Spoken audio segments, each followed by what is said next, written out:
Mélodie, la radio vintage forever. On ne compte plus les tubes d'ABBA. La liste est longue, mais Mélodie Radio vous propose de revenir sur Waterloo, gagnant de l'Eurovision en 1974.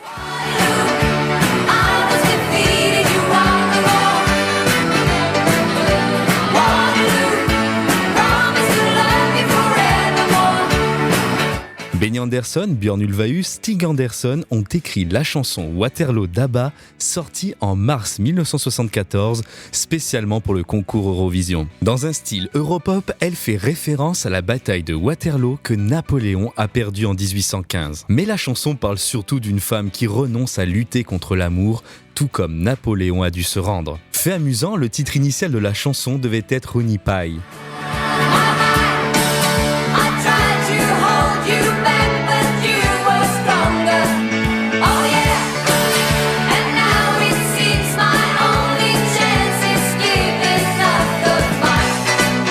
Le groupe ABBA, qui se faisait encore appeler Björn et Benny, Agnetha et Frida, a participé à l'Eurovision le 6 avril 1974 à Brighton, en Grande-Bretagne. Ils ont interprété leur chanson en anglais, ce qui a immédiatement séduit le public et a permis à la Suède de remporter pour la première fois ce concours. Waterloo a ensuite connu un succès international, atteignant le top 10 aux États-Unis et devenant numéro 1 dans plusieurs pays européens comme l'Allemagne, l'Irlande et le Royaume-Uni. Le style glam rock du groupe ainsi que leur énergie et leurs costumes colorés ont mis un coup de jeune au concours. ABBA est devenu un phénomène mondial et lors du 50e anniversaire de l'Eurovision, le public a élu Waterloo comme l'une des meilleures chansons de l'histoire du concours. Ce titre a d'ailleurs lancé leur carrière internationale, les propulsant au rang de superstars. Quant à leur nom, ils ont formé l'acronyme ABBA à partir des premières lettres de leur prénom: Agnetha, Benny, Björn et Anni-Frid. Cependant, une conserverie de poissons suédoise utilisait déjà ce nom. Après négociation, le groupe a pu l'adopter officiellement. Ironiquement, la popularité d'ABBA a même aidé à accroître la notoriété de l'entreprise. Ainsi, Waterloo marque un moment clé dans l'histoire d'ABBA et du concours de l'Eurovision,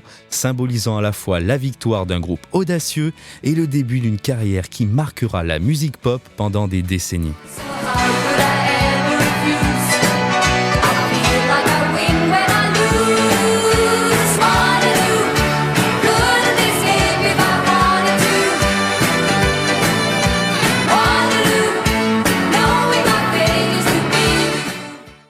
Mélodie, la radio vintage forever.